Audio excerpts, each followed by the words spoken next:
প্রবাসী না হয়েও প্রবাসীদের মতন মাঝে মাঝে দম বন্ধ হয়ে আসে, মনে হয় কোথাও একটু যাই, গিয়ে রেস্ট নেই। কোনো প্রিয়জন রান্না করে দিবে আর বলবে একটু রেস্ট নাও তুমি।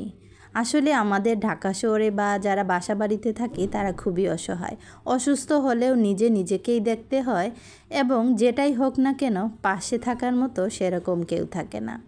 আসসালামু আলাইকুম, সবাই কেমন আছেন? আলহামদুলিল্লাহ, আমিও ভালো আছি।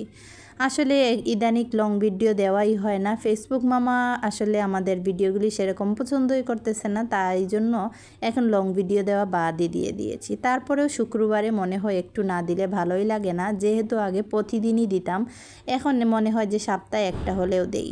তো এদিকে হচ্ছে আমি শুক্রবার, তাই সকাল সকাল ঘুম থেকে উঠে একটু পোলাও, গরুর মাংস আর ডিমের কুরমা রান্না করেছি, আর ছেলেদের জন্য একটু কবুতরের মাংস। তো আমার এদিকে রান্নাবান্না হয়ে গেছে। আসলে অনেকেই বলবেন প্রবাসী না হয় প্রবাসীদের মতো। আসলে প্রবাসে যারা আছেন অন্ততপক্ষে দিন শেষে প্রিয় মানুষগুলি ফোন দিয়ে বলবে কিরে কেমন আছোস, খবর নেয়।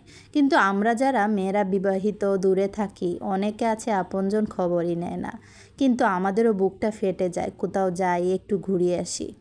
আসলে আমাদের মন বোঝার মতো দুনিয়াতে কেউ নাই। আসলে মেয়ে মানুষ খুবই অসহায়, এটা আপনারা প্রত্যেকেই নিজেদের কাছ থেকে বুঝতে পারবেন।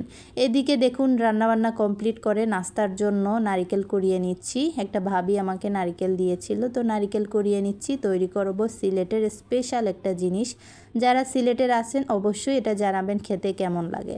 এটা হচ্ছে মোরব্বা তৈরি করছি। নারিকেল দিয়ে চিনি আর ডালচিনি, এলাচ এগুলি দিয়েছি, দিয়ে সুন্দর করে একেবারে লাল লাল করে খেজুরের গুড় দিয়ে তৈরি করেছি। তার সাথে নিয়েছি সিলেটের স্পেশাল বিন্নি চাল।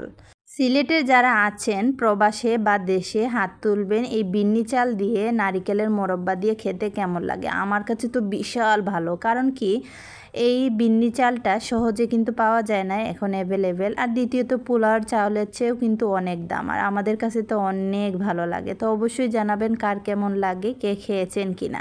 এদিকে আমি রান্নাবান্না কমপ্লিট করছি। আমার ছেলে ঘুম থেকে উঠে ওর নিজের বিছানাটা গুছিয়ে নিচ্ছে, আর ওর পরীক্ষা শেষ, এই জন্য পড়ার ঝামেলা এই 2-3 দিন নেই, একটু রেস্টে নিবে। তো সুন্দর করে ওর নিজের রুম ভালো করে গুছিয়ে নিচ্ছে প্রত্যেকটা জিনিস। তো এদিকে হচ্ছে গুছানো হয়ে গেছে, ও সবগুলি বই বের করে আবার গুছাচ্ছে। তারপরে হচ্ছে নামাজ টামাজ পড়ে একটু তিলাওয়াত করে গোসল করে নামাজে যাবে।